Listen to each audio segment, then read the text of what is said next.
Have you ever given everything in your relationship, yet still felt that something isn't right? That you make an effort, try to please, that you give your energy and your heart. But instead of receiving love, you begin to feel burdened, pressured, or even empty. Sometimes it seems that the more you give, the less you receive. And you begin to ask yourself in silence, am I not enough? Does the other person not value me? Does love simply not work? The reality is that many relationships break not because love is lacking, but because balance is missing. Love may be present, intact, but if it becomes a one-sided sacrifice, it hurts. If only one person gives and the other only receives, the relationship deteriorates. If one person tries to rescue and the other allows themselves to be rescued, the relationship loses strength. Love does not die from a lack of feelings. Love dies when balance is broken. And the most powerful thing is that this balance does not depend on magic, fate, or waiting for the other person to change. It depends on understanding how relationships function and learning to restore their balance. Today we will discover together how those intimate bonds are formed and what you can do to maintain a relationship in which both people grow, respect each other, and become stronger. Because when love finds order and balance, it flourishes. Love on its own is not enough for a relationship to grow. Yes, love is the foundation, but it is not sufficient. For a relationship to last and truly flourish, it needs three pillars: order, balance, and mutual respect. The pillar of order in a relationship. Order determines the strength of any relationship. Love needs order in order to flow. But what does this mean in practice? It means that in a couple, each person has a place. And when that place becomes confused, the bond begins to weaken. For example, when one partner acts like a parent to the other, controlling, correcting, or educating, the love loses strength. The natural order in a couple is to stand side by side, as equals, not in hierarchy. If one takes the role of savior, and the other becomes the helpless child, the bond becomes unequal and sooner or later it generates resentment. Another common disorder happens when one partner carries wounds or responsibilities from their family of origin and brings them into the relationship. When someone tries to compensate for what was missing in their childhood by using their partner as a replacement, I want you to give me what my parents didn't give me. It creates an expectation that cannot be sustained. A partner is not meant to be a mother, a father, or a therapist, but someone who walks by your side. And there is another aspect of order: recognizing who came first. In a family, parents come before children. In a relationship, those who were there before are also part of the story. Denying or devaluing those people breaks the flow of love. When someone says, "Your past relationships don't matter," or constantly compares themselves to them, it creates unnecessary tension. On the other hand, when the past is honored and recognized as part of what shaped the person into who they are today, the current relationship gains strength.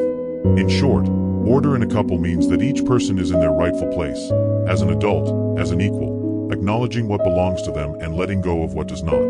When there is order, love flows effortlessly. When there is disorder, no matter how much love exists, sooner or later the relationship suffers. Order is not about rigidity or control. It is about seeing the relationship as a space where both stand side by side, walking forward together, with respect for each other's history and clarity in their roles. Remember this: love needs order as clear as water in order to run. The pillar of balance in a relationship. The second essential pillar in a relationship is balance. And we are not talking about a rigid scale where each person keeps track of what they do to make sure everything is perfectly even. No. Balance in love is something much deeper. It is about giving and receiving flowing naturally between both partners. What does this mean? That love needs to circulate. If one always gives and the other only receives, the energy becomes stagnant. The one who gives too much ends up exhausted, frustrated, and with the feeling of not being valued. And the one who constantly receives without giving back also feels uncomfortable, because they carry an invisible debt that weakens them. Balance does not mean that every gesture has to be returned in the exact same way. If one prepares dinner, it doesn't mean the other must prepare the next dinner to pay the debt. It is more about a movement of back and forth. One gives affection, the other receives it with gratitude, and at another moment, they return something different but with the same emotional value. That flow keeps the spark alive and strengthens the connection. Balance also breaks when one sacrifices too much. Many people believe that love means giving themselves up completely, forgetting about their own needs, and carrying everything for the other. But extreme sacrifice does not strengthen the bond, it destroys it. Because what begins as love eventually turns into resentment or dependence. That is why balance is so important, because it ensures that both partners feel seen, valued, and needed in the relationship. If only one sustains, the relationship wobbles. If only one takes, the relationship becomes empty. When both participate in that movement of giving and receiving, both grow, and the bond is constantly renewed. Imagine the relationship as a dance. If only one person moves and the other remains still, there is no harmony. But when both flow, giving and receiving in a shared rhythm, the dance becomes something beautiful, strong, and lasting. Balance is, ultimately, what transforms love from a simple feeling into a healthy and sustainable relationship. Think about this. If one partner is always the one planning outings, creating surprises, listening, supporting, while the other rarely does the same, at first it might seem normal, even romantic. But over time, the scale breaks. The one who gives too much feels drained and begins to feel unappreciated.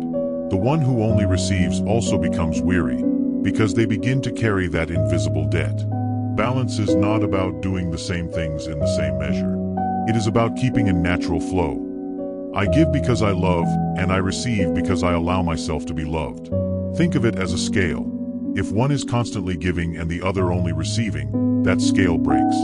The connection loses strength. And this is not only about material things. We are talking about time, attention, affection, care. When one sacrifices too much and the other does not acknowledge it, little by little, love stops feeling like love and starts feeling like a burden. And the interesting thing is that many times, the one who gives too much believes that this is love. But in reality, that excess suffocates the relationship and creates distance. True balance is not keeping score of who does more or less. It is not a cold contract of exchange. Balance arises when I give because I love, and I receive because I allow myself to be loved. When there is a natural flow where both participate, both are nourished, both grow. The pillar of respect in a relationship. The third pillar that sustains a healthy and lasting relationship is respect. It may sound simple, even obvious, but it is often the first thing lost when routine, demands, or pain take over. What does respect mean in a relationship? Respect is recognizing the other as an equal, not as someone you must mold, correct, or change. It is accepting that your partner is not a mirror of you, but a unique being, with their own story, wounds, talents, and limits. Respect is shown in small gestures, in how you listen without interrupting, in how you value the other's effort, even if it isn't perfect, in how you allow them their space, their time, and their way of being. And it is also shown in what you avoid, not ridiculing, not minimizing, not treating the other as if they were less, or as if they were in debt to you. Respect is important because it is the ground on which any other feeling can grow. Passion may fade with time, enthusiasm may shift with circumstances, but when respect is present, there is always solid ground to rebuild. Respect also means recognizing boundaries, knowing how to say, this is where I can go, and this is where you can go. Not from selfishness, but from clarity. Because a relationship without clear boundaries becomes a space of invasion, where manipulation, mistrust, or loss of identity eventually appear. And there is something even deeper.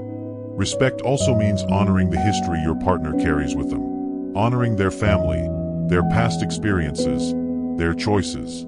Because what each person lived before the relationship is not an obstacle. It is what made it possible for you to be together today.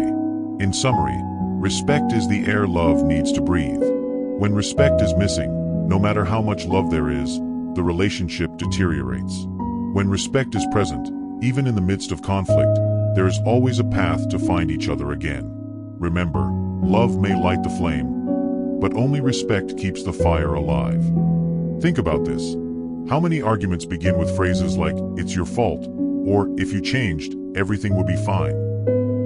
When one accuses and the other defends, the relationship falls into a vicious cycle. But if one says, this affects me, and I also need to look at what part of it is mine, the dialogue opens.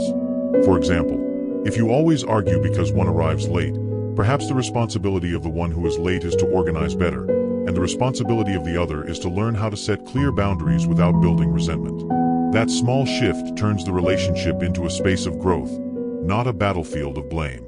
This means that a healthy relationship is not built on complaints or guilt. It is not saying, "I feel this way because of you." Nor is it carrying what is not yours to carry. It is looking in the mirror and asking yourself, what part of this situation is mine? What can I transform in myself, instead of demanding that the other change? Because when both take responsibility, the relationship becomes a place of growth, not a war zone. And here is a powerful truth many couples forget: love needs respect to survive. Respecting does not mean tolerating everything or ignoring serious faults. Respecting means seeing the other as an equal, with their own story, their own way of thinking and feeling. For example, if your partner needs time to rest, respect means not taking it as a personal rejection, but as a space that strengthens the relationship. Respect means being able to say, "I don't think the same way you do, but I hear you and I value what you feel." And here comes a key reminder: love grows in the balance between closeness and distance. You surely know couples who do everything together, who never spend a second apart. That may seem sweet at first, but over time, fusion can suffocate. On the other hand, when each lives in their own world, without quality time or expressions of affection, the relationship grows cold. The challenge is to find the middle ground, enjoying shared plans while also respecting individual moments. For example, spending the weekend together, but allowing one to go to the gym while the other reads in silence. Sharing a meal together, but also making time to talk with friends or spend time with family. True love does not absorb, it empowers. It does not control, it accompanies. It does not demand, it shares. That is the foundation of a healthy and lasting relationship. Respect is like the oxygen of a bond. When it is missing, no matter how much passion or habit there is, the relationship wears down. And what does respect mean in everyday life? It means accepting the other as they are, without trying to mold them to your measure.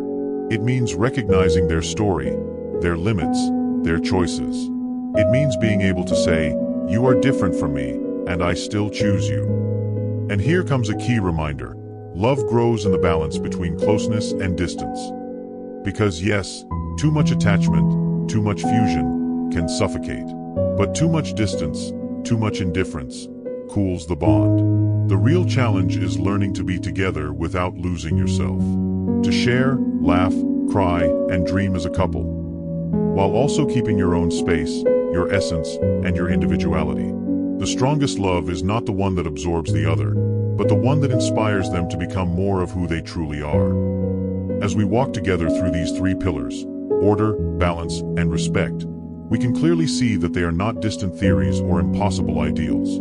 They are simple, profound, and everyday forces, available to everyone, here and now. The most beautiful part is that you don't need to wait for great events to put them into practice. So here is the invitation. Look at your relationship with new eyes. Ask yourself every day, am I in my rightful place? Am I giving and receiving in harmony? Am I respecting my partner as they are? If these questions become a habit, little by little you will notice how your relationship transforms. Not through pressure, but through awareness. Not through sacrifice, but through the mature love that is built day by day. Because in the everyday lies the real opportunity to transform your relationship and make love grow with more strength, more freedom, and more fullness. Remember, love is not perfect, but with balance it can be true and lasting. If this message resonated with you, share it with someone who needs it. Leave me a comment about which principle you would like to apply in your relationship. And if you want more content to transform your life and your connections, subscribe to the channel and turn on the notification bell. Because when you grow, your relationships grow with you.